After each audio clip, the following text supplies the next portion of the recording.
All right, welcome back to our second meeting.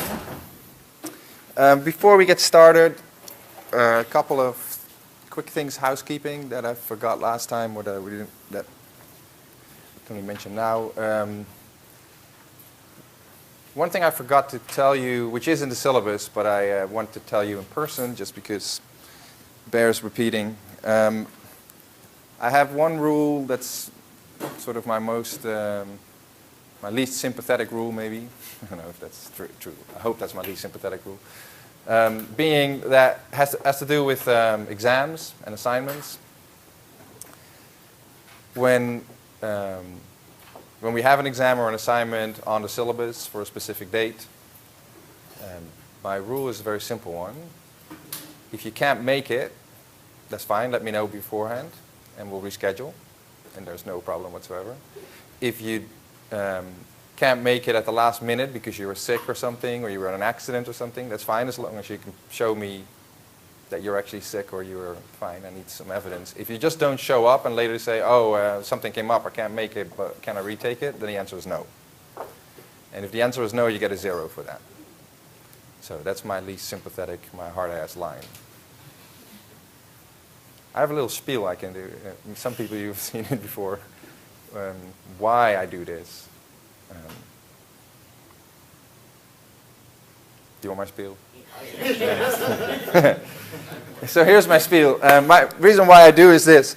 I think my job as a professor is just two things. One is teaching, just education, to try to figure out, find a way together to understand better what we're doing here, what we're talking about.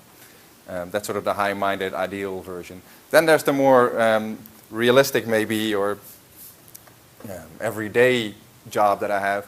And to be honest, it's a job of signaling or selecting, right? So one major reason why people go to college or get a diploma is because after they get out, they graduate, they get a little piece of paper that says, hey, look what I did. I went to college, I started something, I sat through it, I finished it, and I did really well, or I did so and so well, or not so well. Right? That only means something, right, if you're held to account for certain things. If the grade in the end reflects how you did comparative to other people who didn't show up. Now, you might think, well, what if I just, being so hard-ass on this, on showing up or not. Actually, I think showing up is one of the most underrated skills there is in the world. It's really hard. It's not for everyone. I'm not kidding. It's not for everyone. Saying something, I'm going to do something for 4 years, doing it for 4 years and finishing it is not something everyone can do. And the fact that you can do it and you can do it well and show up all the time, actually, that's really relevant information for future employers. So, I want to distinguish between you guys who can and do show up and those of you who don't. So you know it in advance. It's in the syllabus. I'm telling you now, right? If you know in advance, like 3 days in advance, you say, family member died, need to go to a funeral, no problem, right? If it means I've got something else, whatever, right? I don't really need to know even. I have a party, you have a party. Okay, we'll reschedule, that's fine. If you just don't show up, then either you tell me, you show me that there was something that actually prevented you from it, then no problem, I don't deduct any points, I don't give you a hard time. But if you just don't show up, then that's on you. So, just so you know. In the past I said, if you don't know, now you know. But I'm getting too old for that. So. Yeah, so that's my zero tolerance policy, just so you know. That was one thing. Another housekeeping thing, if you've checked your email or your Canvas, you've seen that already a change in the syllabus has happened. New record. I'll shoot for it. Yeah, this might happen again. This is the first time I'm teaching this course using this form. So I'm feeling I have a plan, but I already realized that my plan was way too ambitious. And I was thinking I could do Hobbes in 2 sessions, and I can't. So made it Hobbes into 3. I'm still thinking that Locke and Kant and so on can be done in 2, so we'll see. If that doesn't work out, Terry here's taught this class in the past. He's already shaking his head like, I'm not that old apparently. I'm still young and naive in that way. Anyway, we'll see. We'll see. I'm going to try. If I make any more changes, I will always announce them ahead of time on I'll make the change in the syllabus on Canvas, and I'll post something saying that I've made the change so that you know. In some ways, this is good news because it means one fewer reading. It was a boring reading anyway, so I think that's what we need to get going. Today we're going to be talking about state of nature theories. One reason why I wanted to talk about that is that that's a theoretical device or a philosophical argumentative device that a lot of the philosophers that we'll be studying invoke. So we'll see it in Hobbes, obviously. We'll see it in Locke, obviously. We'll see Kant say some things about it. Then later Rousseau. These are, all people who talk about state of nature, and they all use it in a way that they think can or maybe cannot tell us something interesting. And so I wanted to talk a little bit about what that way of reasoning, what that way of doing philosophy stands for. But before we start, there was one last thing. If you checked out the slides from last time that I posted on Canvas, you'll see that there was one last slide that we didn't get to. So I want to quickly say that I don't have it with me because, yeah, well, that's because I'm bad. So the slide basically was this. So if you remember last time we talked about the analytical method, the way in which analytical philosophers try to approach questions like this. We talked about try to unpack complex problems, or at least sort of move backwards towards like to have something prior where we can explain the phenomenon that we're interested in this case the role of the state, or the role of government in our social life, in terms of something that we understand a little better, so more fundamental or more, at least prior moral principles. And we talked about how you might test these type of theories, right? So how you can unpack them in these type of steps. You might have premises in an argument that lead up to the conclusion being the thing that the theory is trying to tell you something about. And so then we might test these premises by seeing logically how well they fit together with other things that we hold to be true. Right? And so together we're trying to cobble together something like a theory that we find acceptable. The last slide, I tried to sort of make that a little more precise. So roughly the method is that we're going to be following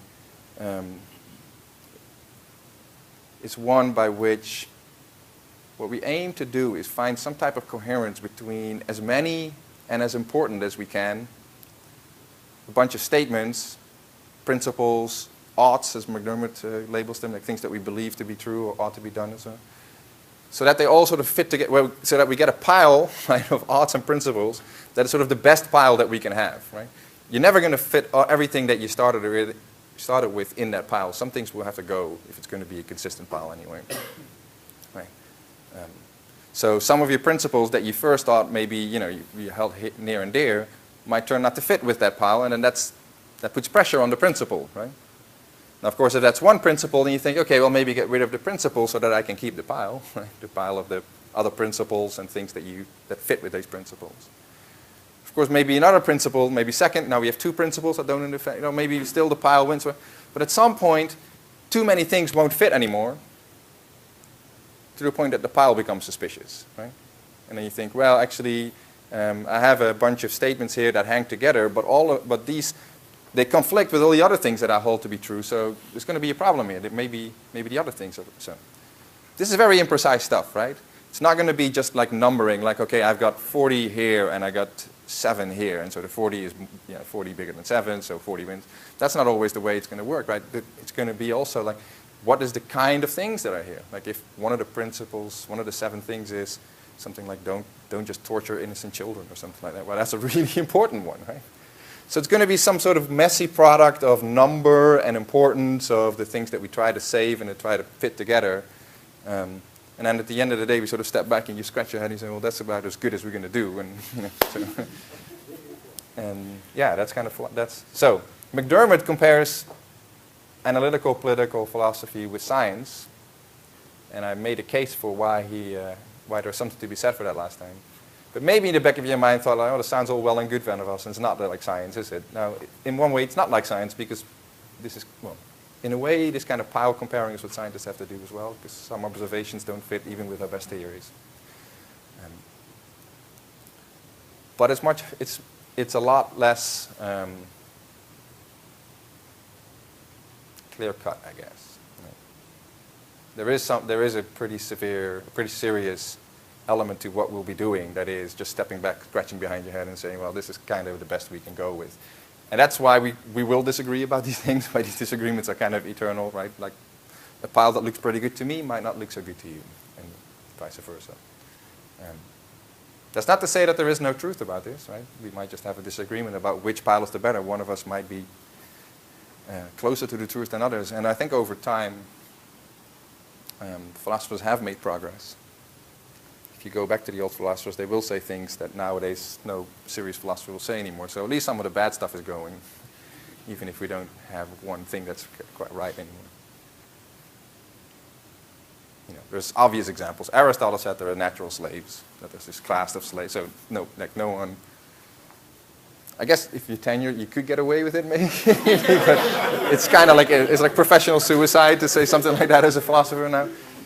No one seriously believes this anymore. And Aristotle was serious, right? Like that's not. It's Aristotle. So, yeah. So you know things like that. And I could go on. But anyway, so look at that last slide. I try to explain a little bit about how you might do this comparison, and you'll see a little more about maybe why these questions can kind of be complicated and confusing, and why at the end of the day, if we've read 5, 6 theories, you might sit back, so which one is right? And there's no easy answer to this, right? Because ultimately, all of them do a good job of incorporating a number of things that look true, and all of them will have implications or commitments that maybe you didn't believe in the beginning, or maybe don't sit so well with you. And then you have to make a choice, and the choice is never easy. So, all right. I hope that helped. Does anyone have any questions about what we talked about last time before we move on? All right, then we'll move on.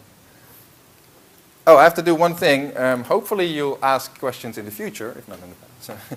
So, when you do, I've discovered by looking at this for the online swivel people, they can't hear what you're saying. The camera, I think this might be the microphone. Yeah, is that the mic? Okay, hello. So this is the microphone. In any case, they can't hear what you're saying unless you speak really loud. So if you ask a question, I'll restate the question before you. It'll be a little artificial, but you know, progress. So. All right. So what's state of nature theory? Before we look at this, by the way, can anyone just give a shooting from the hip? Have you ever read something that talks about a state of nature, or what does that pull up in your mind? What do you think of if I say the state of nature? Will, right? Tyler, sorry. Will, yeah, sorry. Just organizing factors that may not be formal, but there's forces that lead to things being certain ways. So let's see. Organizing factors that lead to things. So you're thinking of laws of nature? In a sense, yeah. So like gravity or something like that? Is that what you think? Sure. It could be a little more higher order than that. Physical, yeah. Basic physical laws. Although I'm all into that, that's cool. But yeah, so just the idea of just surviving for yourself. No one's going to protect you except you. Ah, good. Yeah. So yeah, the idea of surviving for yourself, no one protects you except you. Why do you have to survive for yourself in the state of nature? Why are the others not protecting me? Causally speaking, no one else is going to make it happen, assuming there's no other thing to make it come about. Yeah, so there's something about it like you're on your own type feel to it, right? And is it just you, or is it everybody, right? Whoever agrees with you more or less. Right.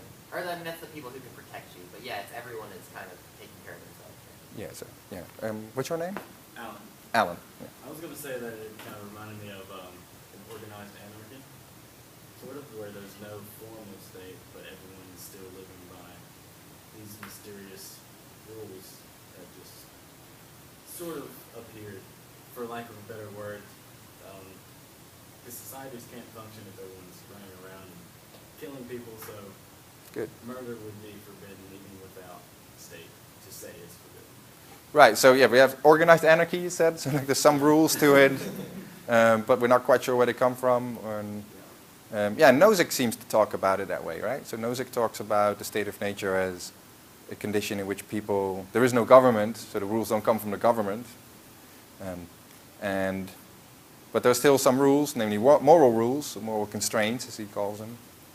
And he says, well, so let's compare we'll compare the government to, or a situation with the government to a situation in which people obey all those rules, right?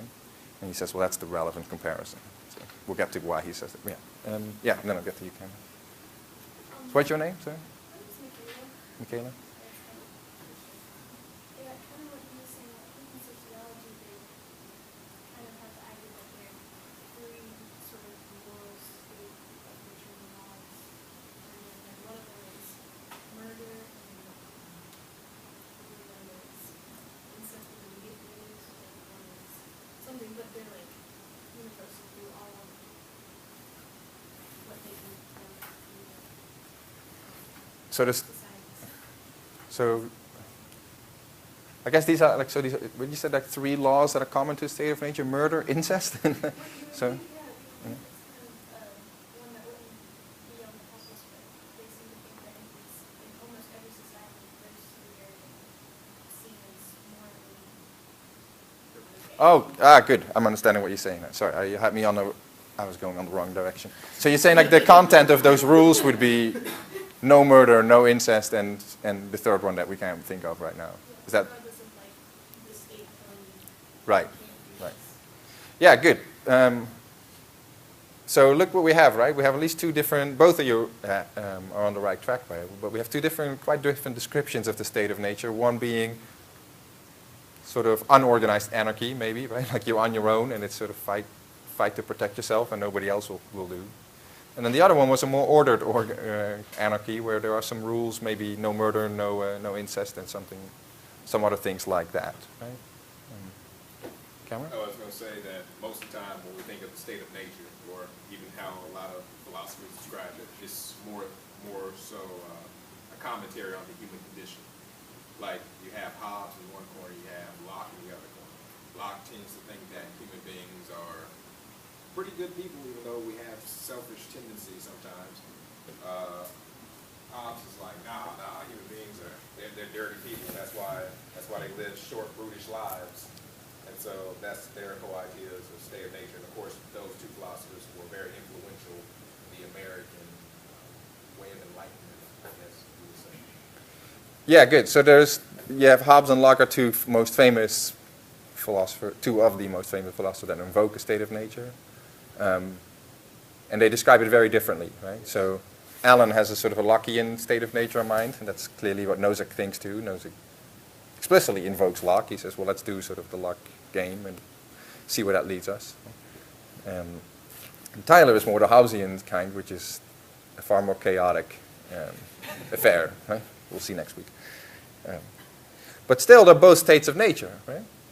So they're both states of nature in the sense that they're pre-political. What does that mean, pre-political? Does anyone? Will? Before like society, or like a government or a state has risen up? Yeah, so it might be, yeah, good. So there's two different things possibly, right? At least Locke thinks so. Maybe Allen thinks so too. I'm going to just label you Locke for a moment. So with Locke, and possibly, no, in general possibly, right? You could have a state of nature in which there is some kind of society, in the sense that you live together. It's not just by yourself, like one person by one, like a sort of caveman, like roaming around in the jungle by yourself, like hoping to catch whatever it is you catch. Right? You might have some type of society. There might be families. There might be small villages. Might be little, right? But what you don't have, and what really creates the state of nature, is that there's no government in it, right? So there's no state. Confusingly, state and state of nature. So it's pre-political, maybe. So it sounds sometimes Locke, especially Locke writes about this as pre-political, like in time, right? Like he writes about like in a long gone past, so long that all records have been lost. That's not exact. Yeah, I'm joking, but it's not. It actually says that. But so long gone past. But that's not really the point necessarily, right? It's not necessarily the point that this was sort of this is some sort of exercise in history. We're doing political philosophy, and so what we're trying to figure out is, I guess, what Tyler was saying. Like, what are the rules? Or what are the ways in which we would live together if there were no government? So we're trying to figure out. It's pre-political in the sense of like what precedes it, right? So like in terms of like. In our case, in terms of explanation of justification, like what is it? It's prior, right? It's something like, so we're trying to eliminate the state from our thinking for a moment. Try to figure out, okay, what's still in place? So what is prior logically or morally to the state being there? And we'll get very different answers, right? Hobbes thinks something very differently from Locke. But it is the same mechanism, right? So you're trying to eliminate the state from the picture and then figure out what do we have left? So, when Locke talks about the state before in history, sometimes people mock him as if he's sort of doing like a really crappy version of history, that he was a really bad historian. Maybe, I don't know. But he's at least, you can read him fruitfully still, even if he was a bad historian. I don't think he was a bad historian, but even if he was, you can still read him fruitfully. But I think that's just a mechanism of talking about the other thing, right? It's a nice way of making vivid what the world would be like if there was no government and things went the way Locke, Allen, and Nozick think maybe they would go.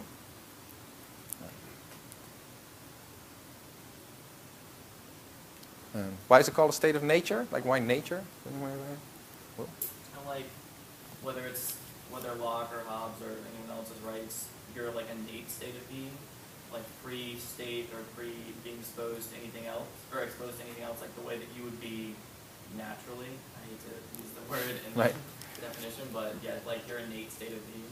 Yeah, innate state of being. So natural would then contrast with, what would be the opposite of natural? Some people would say like a government, but In our case? yeah. Right. Yeah, Dominic? Well, I mean, if you want to go off of, what was the other guy we were supposed to read? Simmons? Yeah. Maybe the same as like artificial, like human construction,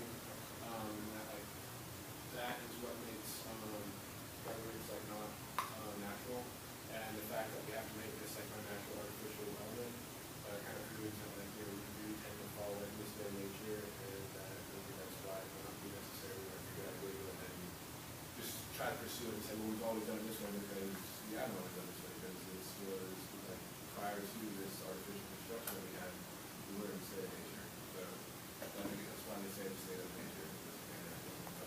Yeah, good. So then the contrast is with artificial or like humanly created or something like that, right? And so then we can test. Well, we'll get to this in a moment. Well, we can test certain ideas, right? By like thinking about, we'll eliminate some man-made or human-made elements from our thinking. In this case, those humanly made elements that are due to the state or the government, and then see what do we have left if we get rid of that. Right? So it's pre-political in that sense. Right? Cameron? Oh, I was going to say, what if someone were to say, I'm not necessarily endorsing this, I'm just saying, in the state of A friend of yours. You have a friend. Yeah. Right. A friend of mine, yeah. What if someone were to say, well, maybe government is natural because you can look into the animal kingdom and see that they've created their own hierarchies. Would that necessarily be artificially created just because humans have recreated what other animals do?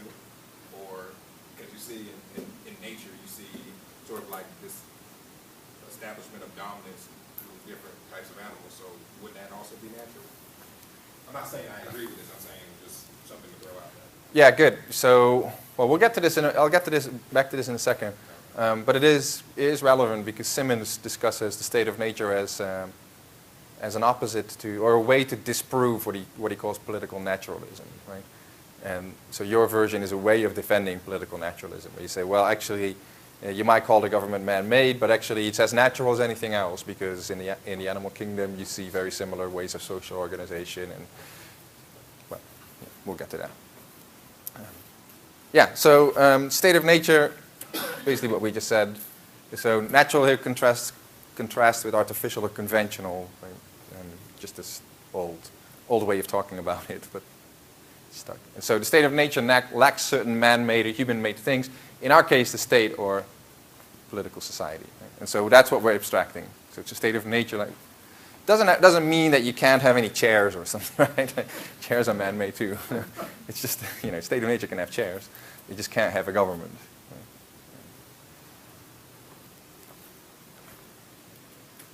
All right, so what's the point? We talked a little bit about this already. So they are very fanciful stories, right? So Locke gives us this, these historical conjectures about a time long ago when people started living together, and then first sort of fathers became sort of mini sovereigns, mini kings over their family, and then you had the families living together, and they sort of, one of them was sort of the strongest and the smartest, and it sort of naturally became the leader, and then it grew a little further into a society, and then you had this social contract moment where they appointed someone else, and so, and then he describes even how from a small society it turns into a big, how the world becomes popular. He gives this whole history or pseudo-history, right?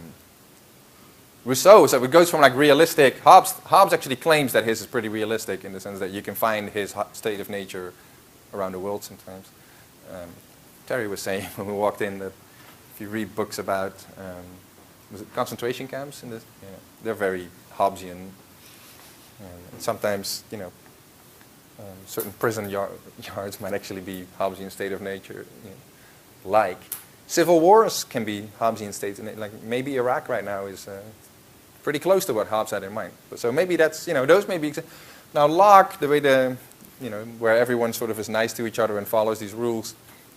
I don't know if we've ever had that, right? Without government, right? Maybe we've had people be nice to each other, but not clear we've had it in an anarchy state, right?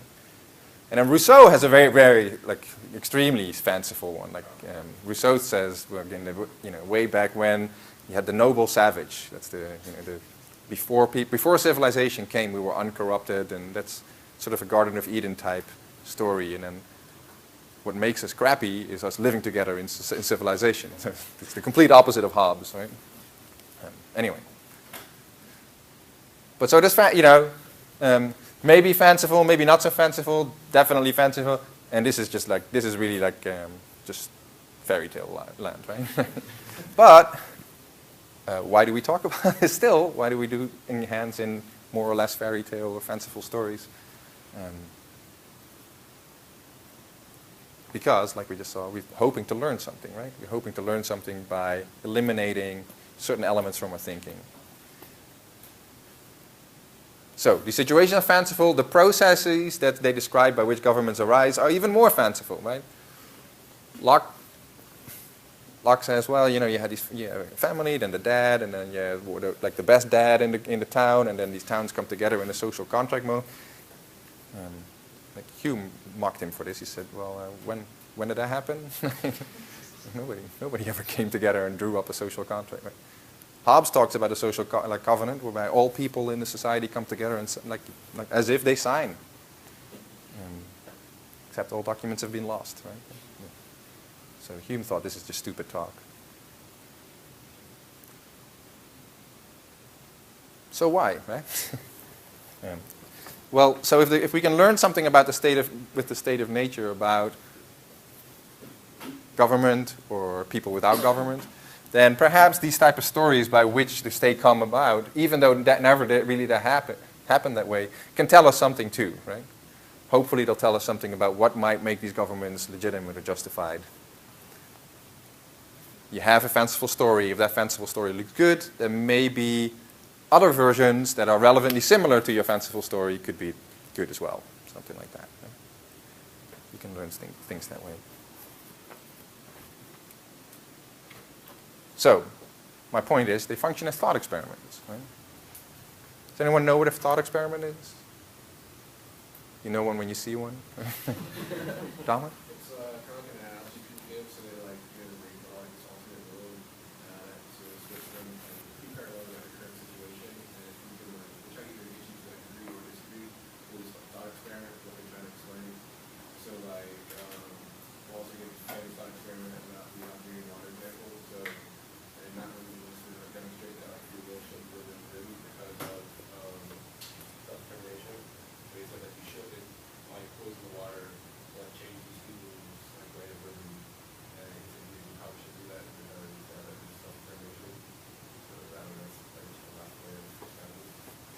Right, so there are ways, there are imaginary situations or imaginary scenarios, right? And by thinking about these, you can learn something interesting, right? So the thought experiment you described is one by Michael Walzer. It's about self-determination in international affairs. So basically the argument goes like this. Is think about two countries, Sweden and Algeria. And so Sweden, make it up as sort of like your most legitimate, justified state paradise as you like really good place to be. Then Algeria, maybe not the worst place in the world, but definitely not great. And he says, well, imagine that there's some human rights violations going on in Algeria.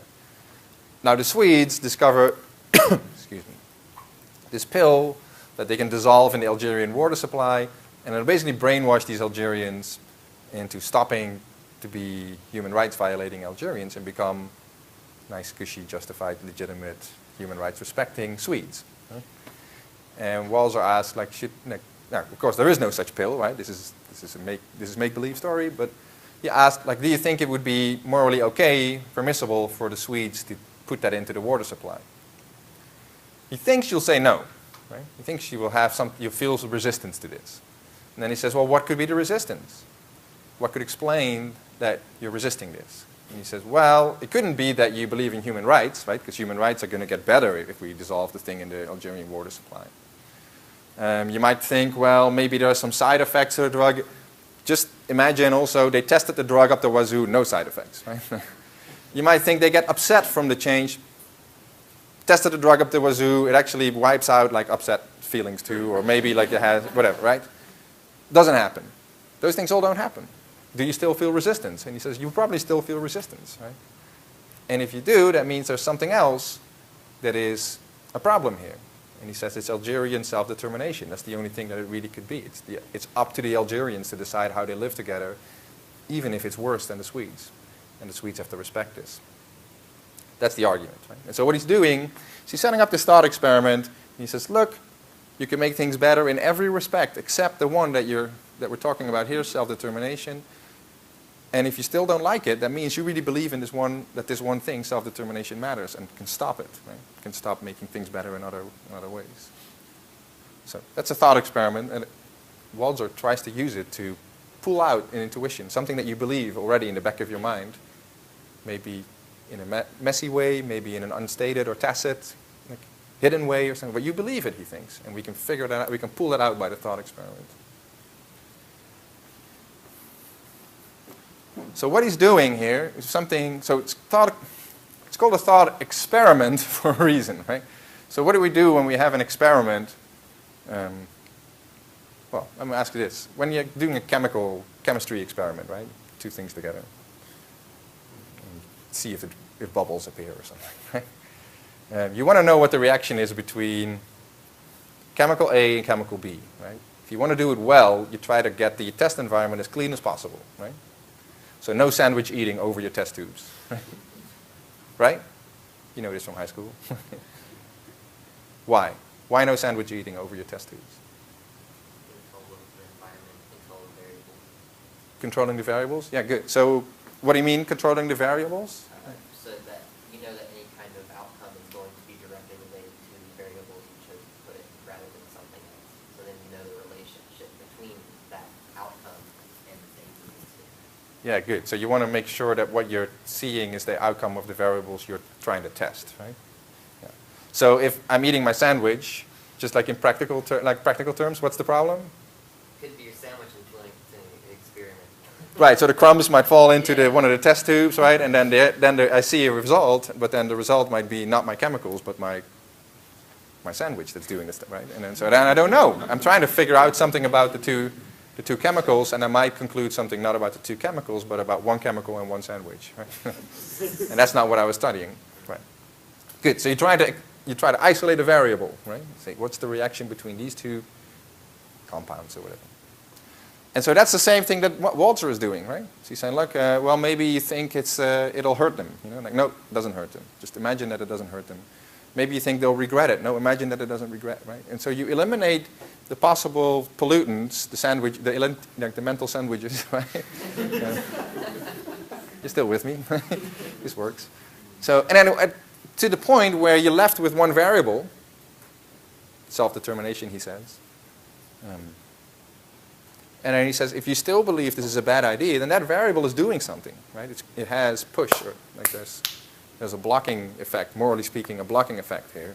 And so it's a way of showing that that we believe this. This is something we hold to be true. So thought experiments generally do that, right? So compare scientific, the points to isolate the variable. And so the state of nature theory, like Walzer's or like my crappy chemical thing, right? It tries to isolate certain variables that are relevant, in our case, to justifying the state. Right? So that's what you eliminate the state from our thinking in order to isolate the variables by which we can test the justification of the state, if such a thing were possible.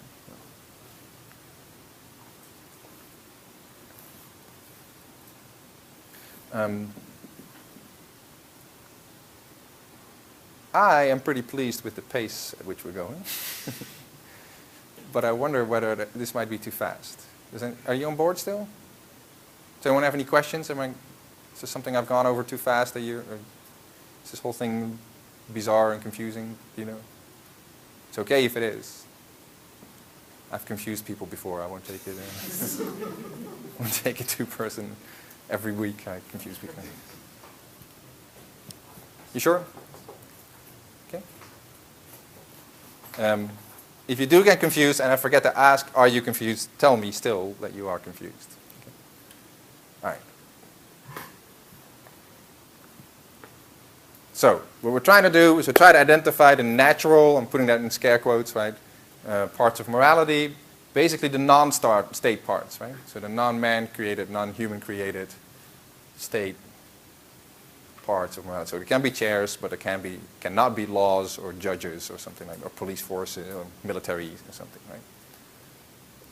And use that part of morality, the ethical rules and norms, whatever maybe they're very elaborate. Maybe it's just those three of murder and incest and so on, right? We try to use that, whatever that might be. We have to figure that out, right? But whatever that might be, to test the justification of the state and government and so on, what it does. That's the mechanism, right? So back to Simmons. We talked a little bit about it. So Simmons thinks that this is a way of disproving political naturalism. He's not a fan of that. Some might say he's made a career out of attacking political naturalism. A fine career it is, but was one of the reading questions, I think. Oh no, one of the reading questions was about individualism. Individualism contrasts with naturalism. Can someone try and summarize what Simmons believes by naturalism? What that is? It's a view. Political naturalism?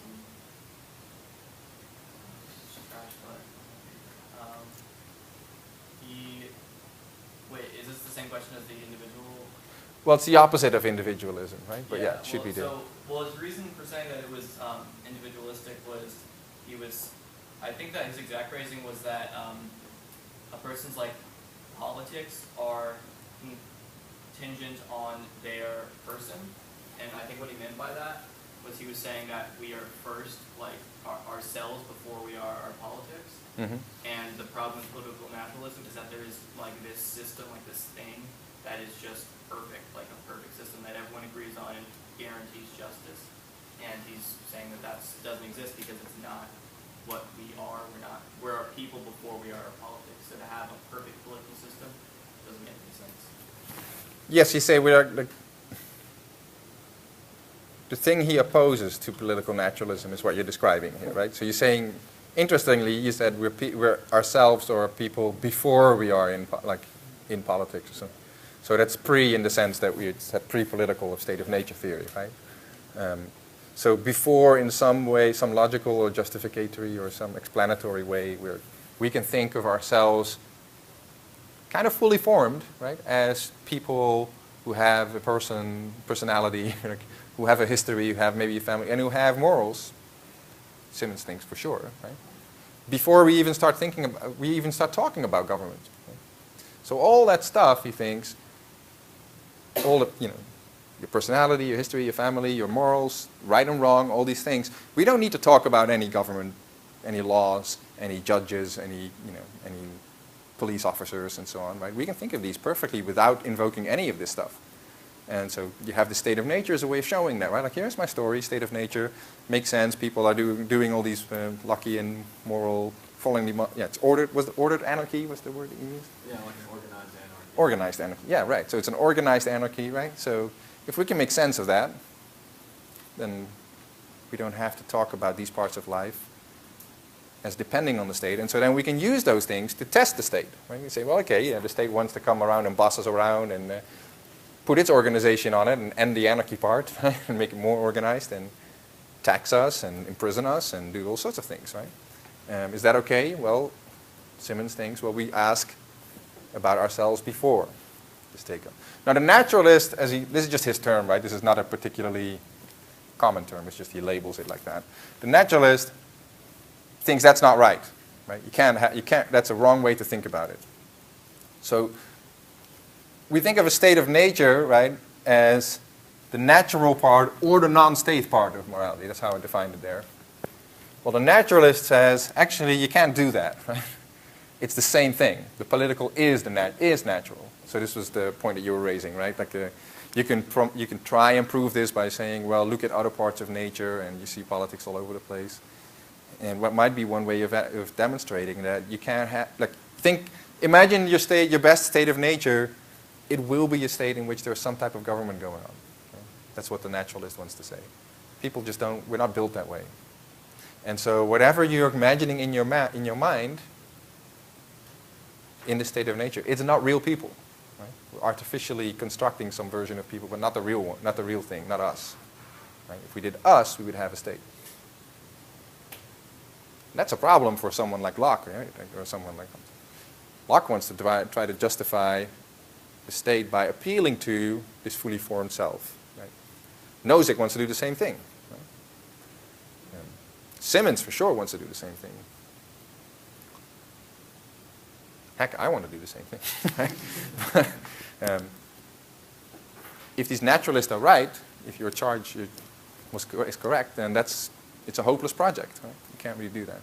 Okay? So it's like a naturalist also saying that, I guess, we're not, well, I guess it is saying that we're not fully formed beings without, like, the social constructs in place, like the laws and whatnot. We won't actually know what real good or bad is unless we put those laws in place.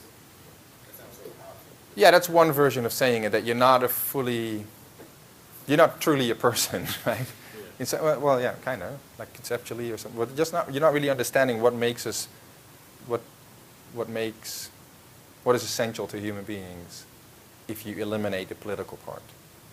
Now, there's going to be someone like Simmons or Locke, right, or Nozick is going to try and insist on a very hard distinction here. Going to say, you mentioned two things. You said the political part, the laws and so on, but you also said social construct, right? And the Lockean is going to, Simmons is a Lockean, is going to distinguish pretty hard between the political and the social. You're going to say, well, you can have all sorts of social things. We can live together. We can have conventions, customs. We can have all sorts of norms, right? We can have all these things that sociologists talk about in the state of nature without a government, without laws, without police, without taxation, without prisons, without the military, right? That's different stuff. We have the society, and then we have, the naturalist usually wants to say, actually, that's really much more of a seamless, what's the word, web, I guess. It's much more of a continuum. The social and the political, it's interwoven. It's one thing. And once you can't just eliminate one without doing violence to the other. And that's there. But yeah, in some versions of that is right. So,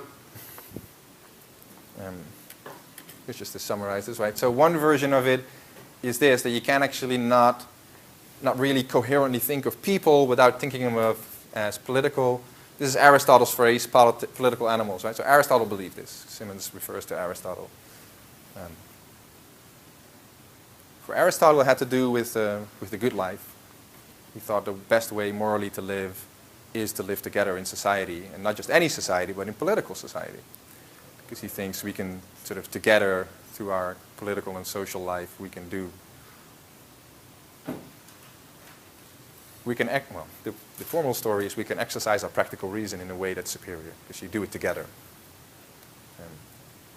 in normal terms. Right? We can live together, we can plan together, we can have goals and values and types of society and ways of life together that are much better than if we just lived alone. And if you believe that, that is sort of, and that sort of lies at the heart of what it is to be a good human being, then for Aristotle that means that essentially the political part is just part of us. You can't take us out of society like the state of nature people. And hey, they, you know, like someone like Aristotle would say, it's not a coincidence that these are fanciful stories. Right? They're precisely fanciful because they're bogus. Right? They're BS. So, yeah. So you have to ask, right? So does this way of state of nature theory really make sense? Yes or no? That's an open question. We're going to read people who say yes, but that's not the only answer. And if at any point you start thinking when we read these things, like this is really too artificial for my blood, if you will, it's you're not alone. That's a challenge, right? We're making assumptions here. But anyway, so Simmons says, look, if you believe that the state of nature type of reasoning does make sense, then at least one version of naturalism that you can't coherently even think of human beings as fully formed persons, like before we go into politics, then that version has to be false. Right, so far so good? Right, there's a second version. That's the one that contrasts with voluntarism. So naturalists deny that people must responsibly do things to morally count as citizens. It's a pretty technical phrase. Let's take a step back. Can anyone, what do you think of when I say voluntarism? Step back one further. What do you think of voluntary? You give your consent. You give your consent? You volunteer to participate in this government. Like you give the government, meaning if you do have a government. Yeah, or so more generally, right? So to do things voluntary is, how would you say that? Like when do you do things voluntary? Like you give your consent. Yeah, that would be one way, right? So your consent would be, that's the most obvious, sort of the most ironclad way of making sure that people do things voluntarily, right? Willingly consent or willingly participate. Yeah, willingly consent or willingly participate, right? So, yeah, so. Michaela, is that right? Yeah. I shouldn't really raise my hands since the first thing I don't know about what you guys are talking about, but like, No, you should raise your hand. Everyone should raise their hands. like, if something's involuntary, that means you don't really have a choice. Right, good. Whereas voluntary, it means someone made a distinct choice something that consent, whereas like voluntary or something, you can't really. Yeah, good. So voluntary means you have to make some free or responsible choice. And involuntary would be the opposite, something that just befalls you, or maybe you're forced into it, or it was there already before, like when you showed up or something, like you get born, it's there, so you never got to choose or something, right? So I'm not voluntarily a male, that just happened, right? So, but I am here voluntarily because I freely chose to be here. Right. Will? It makes me think of like people having the power, because if it's like a voluntary thing, there's no repercussions for whatever choice you make or don't make. So it kind of, I think that's what makes me think of. So like the individuals have the power rather than like a group or a state. Yeah, good. Yeah. So if you believe that voluntarism or things being voluntary is really important, right? Then you're really putting a lot of responsibility or freedom or power in the hands of every individual person for whom things must go voluntarily, right? And so Simmons thinks that his version of Locke, and we'll see this later on, but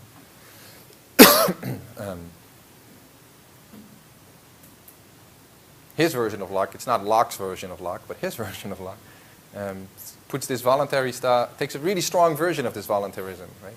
So he thinks actually politics should be voluntary. And so it should be based on consent, and not just for this sort of faux consent where you go to the polls once every 4 years and vote for, the president, and then your vote goes into a pile of 200 million others, and then maybe you really don't affect it. That's not consent for Simmons, right? Maybe that's consent for you, maybe that whatever. For Simmons, that's not consent. Consent is you individually choose freely in a way that you're not forced, yeah, in a way that you're responsible for. Not when you're sleeping or drunk or drugged up or whatever. Freely, right, sanely and so on.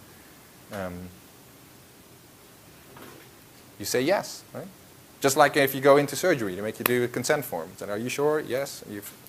Right? Are you a minor? Well, then it doesn't really fly, but right? So we have to wait until you're an adult. Then yes, but then no also means no, right? And so Simmons thinks if you say no to the government, you should be allowed to just opt out, basically. Now naturalists think that that's not right. That can't be right. Most governments are naturalist in this way. Well, all governments actually are naturalist in this way. They don't think that you get to choose yes or no.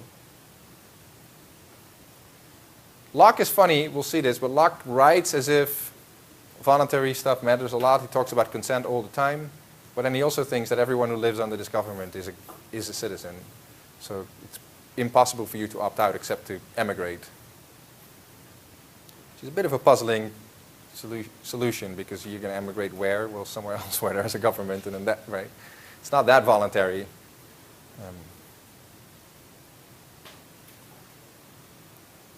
But we'll get there. Anyway, so Simmons thinks state of nature theory gives you voluntarism, right? This is just an example of how you might use this type of mechanism. So think about the state of nature. Imagine for the moment that we can make sense of this, right? So you, me, we're sort of these fully formed moral people. We recognize, Simmons thinks, and Locke thinks, we recognize that in a state of nature, even if there was no government, it would still be wrong to just oppress people, to kill them, to steal their stuff, right? Let's assume for the moment that you believe this. We'll see next week, Hobbes doesn't believe this. Hobbes thinks everything goes in a state of nature. Literally, everything goes. Except killing yourself, I guess. Can't do that. But everything else goes. But Locke thinks, it'd still be wrong to kill people. It'd still be wrong to steal their stuff. It'd still be wrong to enslave them. It'd still be all these things that are just, these are naturally wrong. Right? All right. So how might we create a government out of that situation? I mean, we could do it anyway, right? So you could be the strongest person and enslave a whole people. There's your government, right? But how would we do it with justice, right? So, Cameron? Oh, how would Hobbes do it? No, like how would you, do you think that you could, in that situation, how could you legitimately create a government? Right, right. So the idea is to say, let's say that this classroom is a state of nature, right? There's no government here, right? There are no laws, it's just you, me, right? And we do what we want. Now we recognize, of course, that we can't just do whatever we want, because some things are right and some things are wrong. And we might recognize that, if somebody does something wrong, we can do something about it and stuff like, But then we want to create a government out of this. How might we do this justice? Sorry, which? I was just asking for clarification. So you said like the state of nature where there's laws but there's no government? Is that what you said? I hope not, but. I misheard you just said something about laws and you said there's no government. You said we were all operating amongst each other with laws but no government. That's not what I meant to say. If I did say it, I would say, you're asking if I said no laws without government. I mean, it would, depends how you define a law, but blah, whatever, right? The point would be that we would operate by our own lights, but we'd recognize certain things to be right or wrong. Right? So I would recognize that it would be wrong for me to just kill you, right? Just because I don't like you or whatever, right? Whatever stupid reason I might have, right? That would not be a good enough reason to kill you because killing is wrong. But Maybe. The government didn't make you like feel bad. Right, because there is no government, right? What's your name, by the way? Savoy. Savoy? Okay, yes.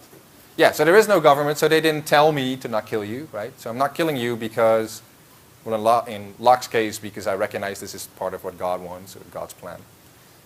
Or maybe if I don't believe in God, I might think this is just ethics, right? And I like to live a good life or something.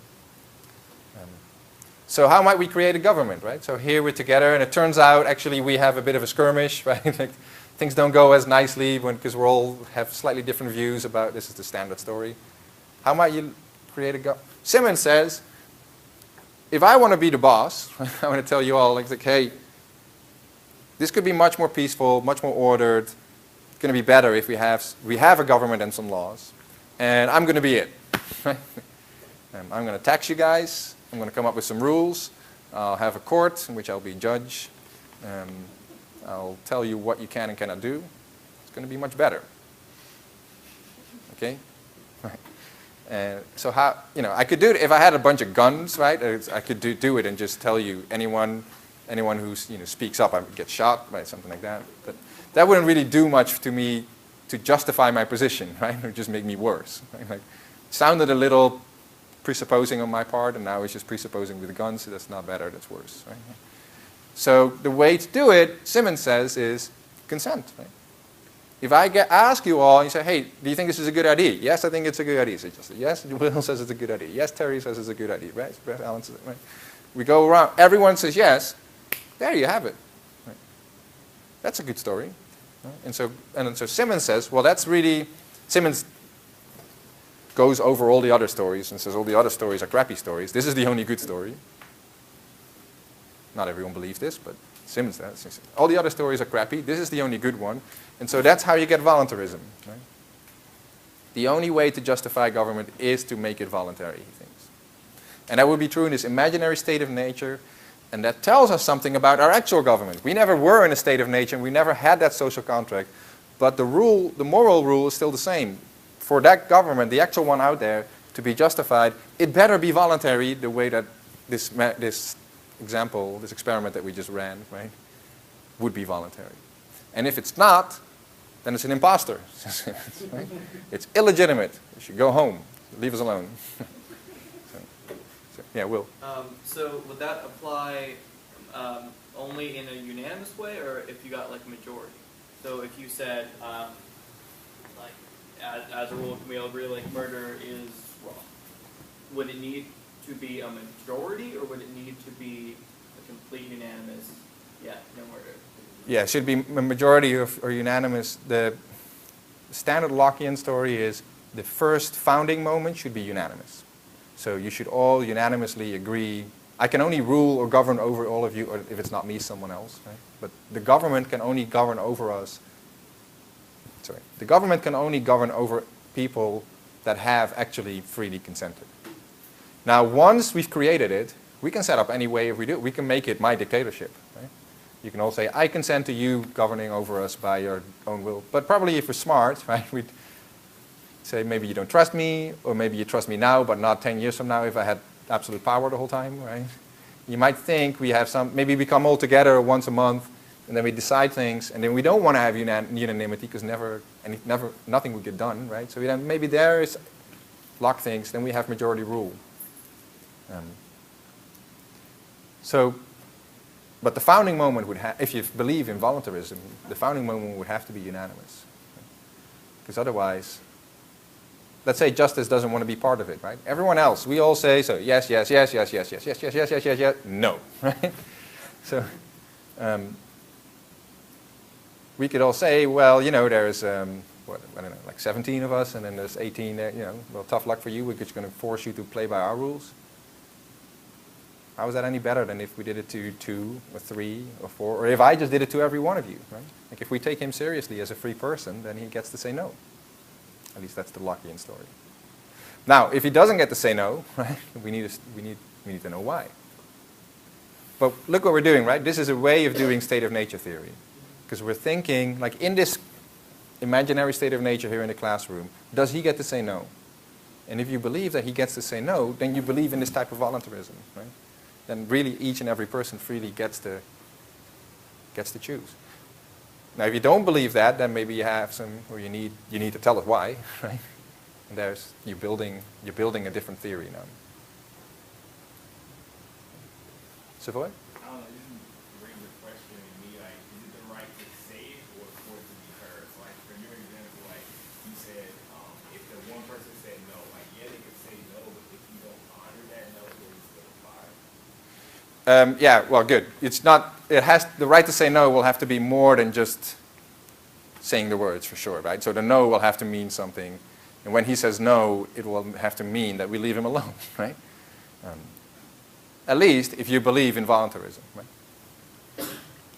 But yeah, that's it.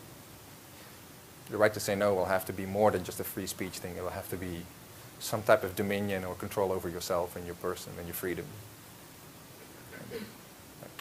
So you can see already, like, this is partly here what we see is sort of the setup of why political philosophy is this, why the legitimacy of government is this sort of enduring problem in political philosophy. Right? On the one hand, this idea of voluntarism seems really intuitively attractive. Right? Like, so if we were here, just a bunch of us, I couldn't just tell you, guess what, you're all subject to my rule, the dictatorship of me. Right? Like, not with justice anyway. Right? Like, there would be I would be wronging you guys. But if you think that I would be wronging, that you think I would be wronging you because you get to voluntarily decide whether you want to live with me under these rules or live by your own or not, right? Or live maybe with others. Maybe you want to start like the left side of this room wants to have its own society. Bless you. And the right side wants to have another society or something, right? You might want to choose a different type of society than the one I have in mind. If you don't get to decide that for yourself, that's how actual governments work, right? But most people also think that something like actually existing governments can be legitimate. So there's this conflict here. Right? On the one hand, we have this principle of voluntarism, which looks really pretty plausible or attractive. And on the other hand, we have the idea that certain governments surely are legitimate, or people want to say, like, this intuitively seems right. And it's really hard to fit them together, right? Because if we take voluntarism seriously, then justice can say no if he doesn't want to be part of it. But then, if justice can say no, he doesn't want to be part of it in this classroom, then why can't we say no outside there to our real government? Right? And there are people who want to say no. They exist. They form militias. They have standoffs with federal agents on their lands and stuff like that, right? We know these things. These people are in the news. Like, they want to say no. Sorry? Yeah, or the Nevada guy. Historically, if you've read Thoreau wanted to say no for maybe better reasons, but still the same thing. Just wanted no part of it. And people like the people in Oregon or the guy in Nevada, I forget his name, or Thoreau too, they get forced back in. So there's your problem. They get forced back in. Is that justifiable or not? And Hobbes thinks yes. Locke thinks yes. Kant definitely thinks yes. We'll see all sorts of yeses. But it's not so easy to explain exactly why it would be yes, or if it really should. Like Simmons in the end concludes, he's sort of on this topic now, I think. Would you say he's the foremost living philosopher who works on this stuff? Yeah, right. So he thinks the answer is just no. He thinks we're trying to fit a round peg in a square hole all the time. So, yeah. All right. So, any questions or thoughts? Harkon, I saw you raise your hand a little while ago and I forgot. Did you? Well, you asked a question on how democratic society would come about. And I guess I was using a different definition of volunteerism. My idea of volunteerism would be like people coming together to make a road. But then To make a? to make a road, so to say. But that road doesn't come about because not everyone wants to put in the money to make it. So the government would come out and say, like, oh, if everyone just pays nicely, all of us, that way no one gets abused. Well, good. Yeah. So there are these type of. So you said like you raised the problem of building roads, and not everyone may want to pitch in, and so then the road never gets built. It's the worry, right? Yeah. So this is a standard argument that people have given for governments, saying, well, you take voluntarism very seriously, it leads to very bad outcomes. One of which is things like public goods, right? So public goods are things where usually the benefit you get from it, the cost. What's the formal way to put this? Yeah, the benefit of the good does not depend on whether you incur the cost or not. That's the problem. Right? So the road, you get to ride on the road when other people pay for it, or you pay for it as well, right? And that's giving you a reason not to pay for it. And if everyone has that reason, then nobody pitches in for the road, and there's no road, and so nobody has a road anymore, and it stinks, right? So how do you get the road built? You might try a toll road. That would be the Lockean answer, but Most people think, well, if the toll roads aren't practical or something, then you have to have a government that forces people to pitch in, everyone pitch in a little bit, and we get a big benefit. It's better for everyone. And that's the beginning of an argument. Right? But that's a way of trying to chip away on voluntarism. Right? It's like showing, hey, look, your cherished idea of voluntarism might lead to that there are no roads anymore. Right? And roads is just one example. Right? There's many other examples. Right. Anyone else?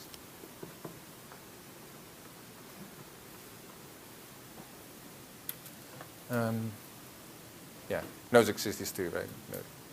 Nozick also thinks that the relevant contrast is between no state at all and the state of nature, and the actual government. You talked a little bit about this. Here's a way of, just one example that I give. Like, suppose that we can imagine a state of nature in which people have a right to punish people. Right? Let's say we have all the 20-some of us here living by our own lives, but we also know if somebody does something wrong, we can punish them for it. Maybe we think that's right. Locke thinks this is right. We'll see. So what we use? Well, one possibility would be that we can explain now why the government has the right to punish criminals if we can tell some story about how we, the people, have given the government that right. So the social contract would be the way that Locke thinks this happens. Right? Locke thinks you start with the right to punish, then we create a government through the social contract, and we transfer our executive right. That's the term he uses. The executive right is just the right to punish, enforce morality. That's one possibility, right? If you think, you believe all these steps, you believe we actually have that right to punish, and you believe we can transfer it, then there's your story, right? That's an explaining, justifying story. Or if you don't believe this story, right, then you have the two possibilities. Like either maybe the state is special in some way that justifies its punishment. That's Kant's view. Kant thinks that the state of nature stuff is bogus, but he thinks the state is really special because it's much more impartial and so on than we are. It's much more justicey. We'll see that later. And so the state is special. Here are some stories about the state. It's, it unifies us all. It's impartial. It can use force in a way that we can't, and so on. Ta-da! Special state, right? It's not a transfer thing, but there a new right appears. Or if both these stories fail, and if you don't believe either, then maybe there is just no such thing. Right? Maybe if we can't tell any story about how the state might acquire the right to punishment from the people, because it never happened, and you don't believe that the state is special, well, then maybe just stop doing it. Right? That's a possibility. So, you'll see Nozick writes this stuff on explanatory, bless you, political theory, and this is an example of it, right? It's a way of using state of nature theory as a way of explaining or understanding the justice of the state, what it may or may not do rightfully.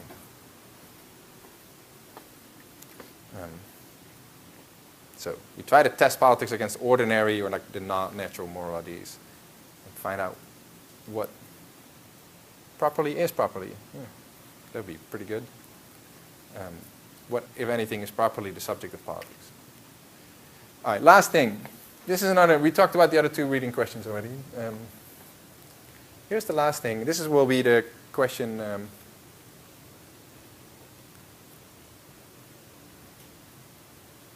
We'll finish on. So Nozick describes it like this, right? So if we begin with the state of nature account that has some fundamental understanding of morally permissible and impermissible acts. So right and wrong, right? Don't kill, don't steal, and so on. So we have that. We have an explanation of why some people would actually violate these moral constraints, why some people would do things that are wrong. Maybe because they're stupid, maybe because they're selfish, maybe because there's just ordinary disagreement. Like some people just have another way of looking at these than we. And we have an explanation of how maybe the state might arise out of that. Right? So he thinks that will be a useful philosophical tool, even if it never happened. Right? So Locke, very simple. Locke says, look, we'll be here, all of us. We all believe in right and wrong. We all recognize that there are certain things that are right and wrong. We all recognize that we can sometimes punish people if they do the wrong thing. But turns out we sometimes disagree. And it turns out that if somebody wrongs us, we get angry and we overreact. right? And then the other people, they get angry and they overreact, and then, you know, it doesn't turn into full-scale war maybe, but it's, you know, it gets pretty nasty. And then after a while it settles down, but then somebody does something wrong again, there's some overreacting, and so it gets, this is not a great situation, right? And so we would all get together and we would come together and say, hey, let's all create a government. Social contract, yes, yes, yes, yes, yes, yes, yes, and then maybe after enough times it's gone wrong, justice also will say yes. Right? And then we have our government. There's your story. Nozick thinks this is a good story to have. It's a very useful story. This tells us a lot, even if it never happened. Anyone have a guess? What do you think we learned from this story?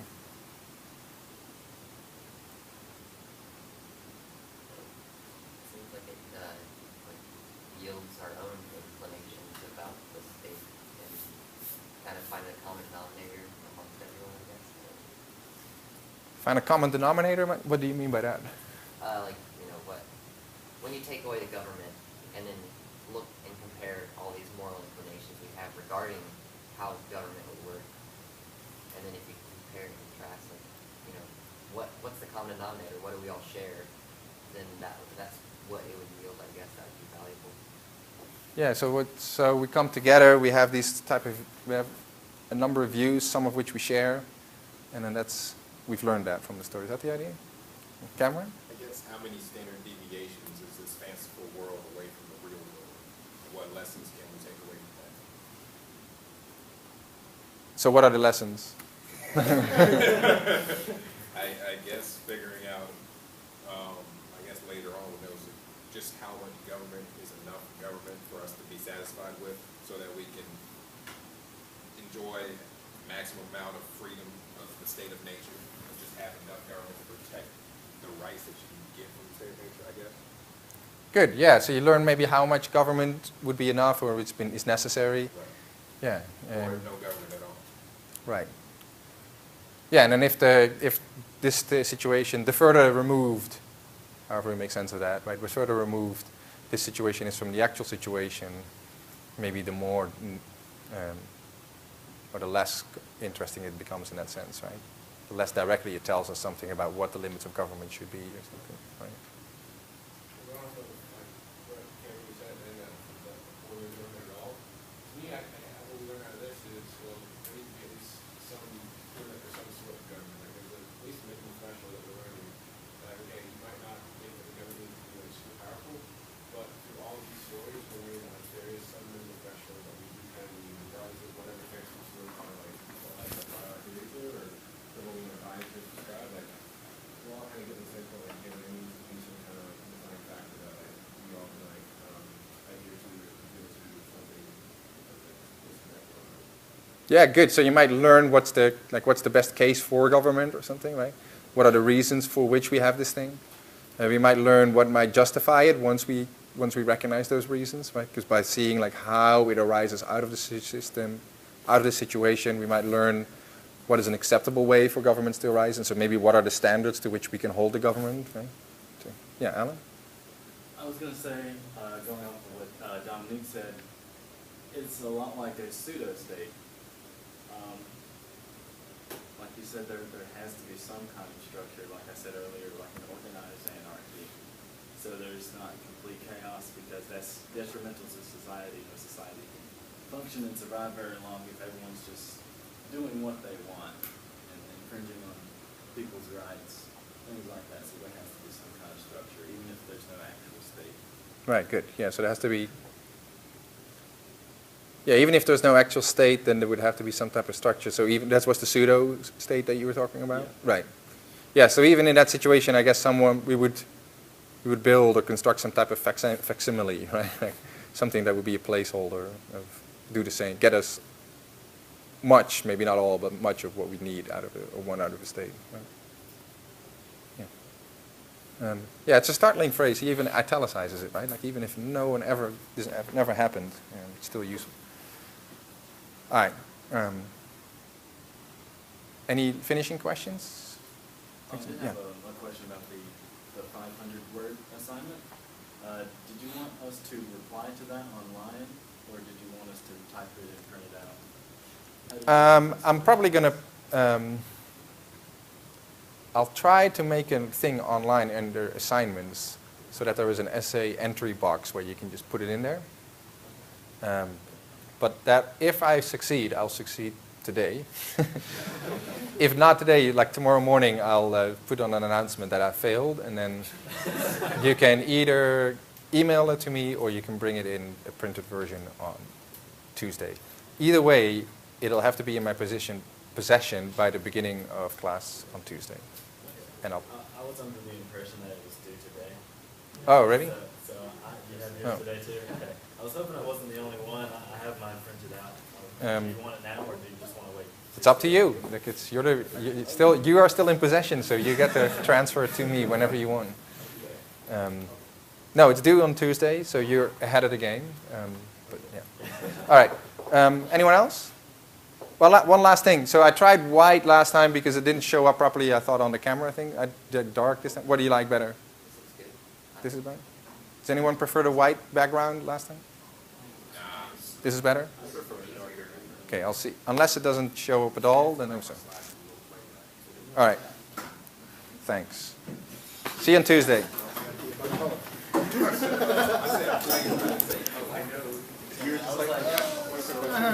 Do you have a Hold on, I got it.